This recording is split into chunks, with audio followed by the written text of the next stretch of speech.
Okay, so we are coming up to Purim. So I thought we could spend a little bit of time talking about the most famous part. I don't know. We're Jews, so we like food. So some of the most exciting parts of Purim, which is, of course, Hamantashen. So a little bit about what the basics, not basics of the mechanics of Hamantashen. Hopefully we all know what Hamantashen are, but what's behind the Hamantashen? Like what's the message of the Hamantashen? Right? I think it's fairly universal, at least among Ashkenazi Jews, that we eat Hamantashen. I don't know for sure, but I think there is a Sephardic sort of analog. It's not quite the same thing as a Hamantashen, but there is some sort of like hot pocket type of thing in the Sephardic world as well. So a little bit about this idea, but first we'll talk specifically about the Hamantashen. So what is the most, I would say, the defining feature, or there are probably two, what are the two defining features of Hamantashen? We'll start with that. Poppy? We'll come back to poppies. Poppy seed. The shape and the shape? The filling. Shape and the filling, right? I think we would all agree those are the two most defining characteristics of the Hamantashen. So let's go with the first one. Since you said shape first, I'm really grateful because then we can go to the source number one. 3 sides, 3 corners. Okay, so here we have Vayakel Moshe, or Moshe Gordon, wrote the following. He tells a story. This is Rabbi Yaakov Berlin Zal. I'll read the Hebrew. The English translation is my sort of free-flowing, loose translation. Rabbi Yaakov Berlin Zal, Aviv Shal HaNetzivs. The Netziv's father, Rabbi Yaakov Berlin. Haya midaktek minhagei Yisrael. So the Netziv's father was very, very makpid, very, very careful about customs. Upam be'erev Purim, yatsa l'shuk liknot oznei Haman, Hamantashen, v'lo matza liknotam. Right, he went out, erev Purim. What else are you going to do on erev Purim? He went out, Tani Esther, hungry, so he goes to the market. He wants to buy some Hamantashen. V'lo matza liknotam. He couldn't find them anywhere. Pizer harbe kesef laha'ofeh sheyafeh oznei Haman. Lo rak bishvilo el shekam yachloku la'aniyim. So he spent a crazy amount of money, apparently, to purchase, to have the baker make for him Hamantashen. I realize there's a whole corner over there. To make for them Hamantashen, and he would for himself, and also for the poor people of the town. So he spent a lot of money on this. Achadim ha'ekimu et chotamam ve'amru v'chi bishvil zeh kedai levazvez kesef rav. What, are you really, this guy is spending, Rabbi Yaakov Berlin is spending so much money on Hamantashen? Like, really? There's nothing better that you can spend this money on than on Erev Purim? You're going to spend your money on Hamantashen? Yichzir lehem Rabbi Yaakov. Rabbi Yaakov responded, To'im atem rabotai, you gentlemen are mistaken. Imatem mekilim barosh min hagzeh, ha'im yod'im atem lama nikro oznei Haman? Oznei Haman ele b'shem Hamantash? Do you have any idea why what we call oznei Haman in Hebrew, we in Yiddish call them Hamantashen? Do you have any concept about what the name means, Hamantashen? Oznei Haman, yesh lehem shlosha k'tzavot. There are 3 sides to the Oznei Haman, to Hamantashen.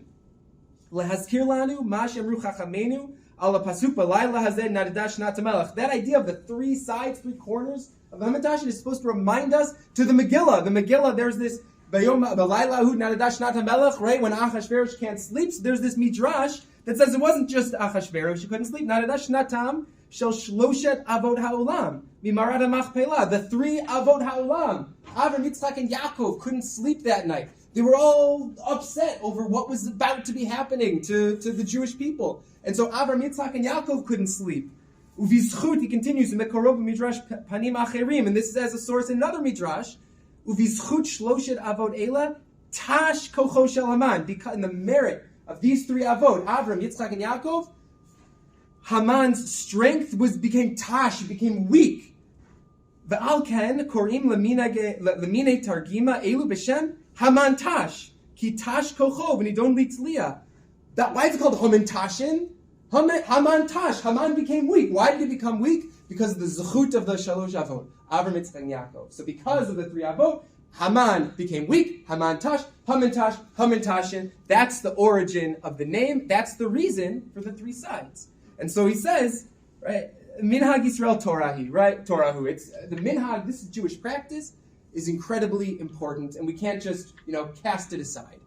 So that's why Rabbi Yaakov Berlin was so careful to spend a significant sum of money, because the merit of the Avot led to the downfall, the weakening of Haman, and so he needed to have his Hamantashen on Purim in order to really hammer that point home. Another idea in the same category, in the same point of the three sides, we have this Masa Alfas, Rabbi Ben Sion Alfas. Armon Yisrael, he writes, Beit Yisrael, Miyusad al Shlosha Amudim, Shekimum Mehandasim Gdolei Ha'olam. Right? So the Jewish community, we are based on three pillars that were established by these great engineers. These what are they? Halohem, Torah, Avodah, Gemilut Chasadim. The Jewish community, the Jewish world, the world entirely rests on three pillars. Torah, Avodah, Gemilut Chasadim. At Hamud Shel Chesed, he came Avinu Avraham. Who is Chesed? What is Chesed? Chesed is Avraham. At Amud Shel Chesed, he came Avraham, Avinu Avraham. At Amud HaAvodah, he came Yitzchak Avinu, who Atzmo Haya Korban Harishon Bahar. I think that's supposed to be Hamoria. That Yitzchak represents the Avodah. Yitzchak himself was the Akedat Yitzchak. Yitzchak himself was the Korban. He represents the Avodah.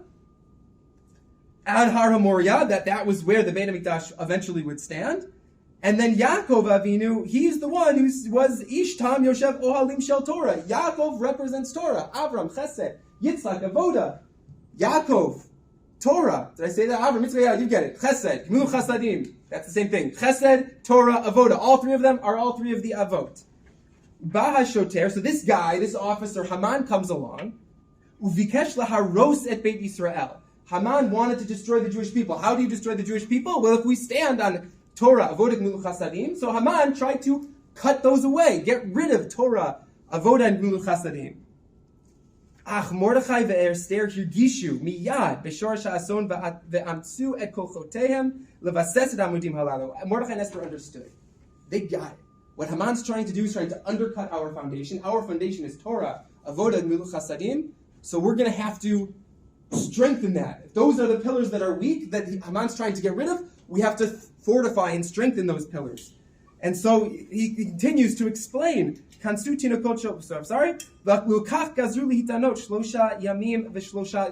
established a fast for 3 days. Why 3 days? Is an incredibly long amount of time. It weakens the physical body. And they did that. Right? The idea was that in their weakness, when they don't eat and their bodies become weak, that's as if they're sacrificing their own flesh and blood, so to speak, on the altar to Hashem. And so that's to represent that. They gathered all the children together to teach them Torah. So we have Avodah, they're fasting. Torah, of the children coming together to learn Torah. And then finally, and maybe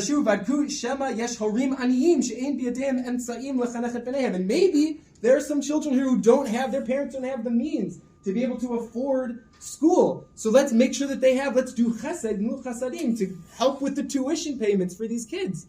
And so all three of these, Torah, Avodah, Gemilut Chasadim, those are behind it. And he goes on to say that that's also what the Hamantashen of the three corners, the three sides, that's about the idea of making sure that we are strengthening these three areas of our lives, Torah, Avodah, and Gemilut Chasadim. So that's this idea of the three sides. When we eat our Hamantashen, when we're eating, I don't know how you like to eat it, but you maybe bite every corner first. So when you eat your three-sided Hamantashen, you can have this idea in mind.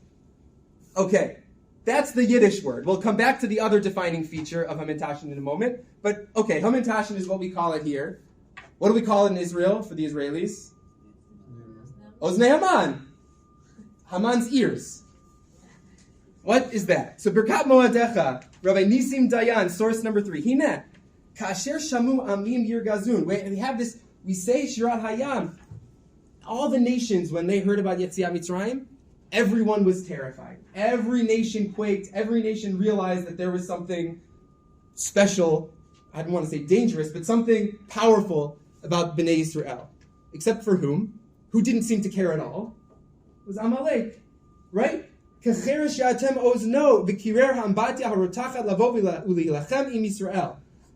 was the only group. Everyone in the world is hearing what Bnei Yisrael are capable of, is hearing about Hashem. They're all quaking in their boots. Amalek says, I'm not listening to any of this. I'm going to jump into this. This is like this Midrash, right? There's like a boiling pot, hot pot of water. And, I'm sorry, it's not staying in the frame. And Amalek jumps in, right? They burden themselves, but they weaken Bnei Israel. Amalek couldn't care less about the special state, the power, the strength of Bnei Israel, the strength of Hashem. And the truth is, this whole thing happened because the Jewish people themselves were failing to pay attention to the words Shmiat HaTorah. V'gam Haman zera Amalek noheg ken she'asa atzmo ke'inenu shomea mikol korot Yisrael. Haman, same thing like his great-great-great-grandparents. I'm Amalek. I don't care about what Bnei Israel is. I don't care about the Jewish people. I'm closing my ears to anything that Hashem is capable of. I don't care. I'm going to go and fight. He blocked up his ears. That's why we eat Haman's ears. Haman closed up his ears. Haman didn't pay attention. Haman ignored everything going around, ignored all the signs about everything that was Hashem was standing behind the Jewish people, closed his ears. And so we eat Oznei Haman to reflect that idea. I don't know, that might be why we actually stuff it with something. Like, I mean, not to get too graphic or gross, but like the jelly earwax, like I don't know if that's part of the idea here behind the Oznei Haman with the stuffing. But now let's go to the stuffing and to the poppy seeds. The worst thing, in my opinion, the worst threat of Purim is when I take a hamantashen and I am convinced that it is chocolate and it is poppy seed. Right? I think that's probably one of the worst experiences that anyone. I think Rav Chaim, actually, you like poppy seed. Okay, fine. That for me is like the word that can ruin a Purim. That can honestly ruin a year. Okay, but there's actually something to that. Menucha Kedusha, Rabbi Yisrael Isser Panovich, source number 4. Hivinu Shehaya, supposed to be Haya. Shehaya Nes Gadol. What did the people of Israel, the Jewish people, realize? There was a great miracle. Rak Shehaya Mutzna Mitoch HaTeva. But the miracle was a hidden miracle, right? This is nothing new. But we know the miracle of Purim. Hashem's name does not appear anywhere in the Megillah. It was hidden in plain sight, or hidden in Teva. Vikarohu nes lachen lezecher zot hitkinu halachamim sheikram hamilui umustar betoch habatzeh. So we take a food that's the essence of it is stuffed hidden in, and you don't know what's there. So you eat it.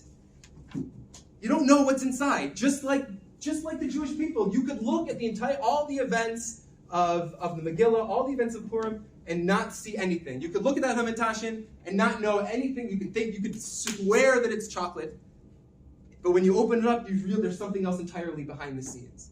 And the idea that's behind the hamantashen is to reflect the fact that the miracle of Purim is something that's hidden in nature. That we could go through our lives, and this is a lesson not just for Purim, but of course for our entire lives, that we could go through every day and think that everything is derech hateva. Everything is happening in the natural world. There's nothing behind the scenes. But the message of the hamantashen, the message of when you bite in and it turns out it's poppy seed when you wish it was chocolate chip, the message there is that there is something behind. That no matter what we see in the world around us, Hashem is there hiding in the background, hiding in the teva. And so as we go through the next week up until Purim, and as we're getting ready to eat our hamantashen, maybe baking our hamantashen, that we can keep these three ideas in mind. The idea of the three sides representing the avot, representing Torah, avot and mil chasadim. The idea of Haman's ears. Haman was refused to acknowledge anything that was going on in the world around him. And we could also make sure that we have an awareness of the messages that we're hearing. And finally, to recognize the fact that just as the hamantashen, the most important part is hidden behind the scenes, that we could know that no matter what we experience in our lives, that there's something deeper going on in the background, and we should make sure that we're attuned to not just the teva, but what's behind the teva as well. Thank you.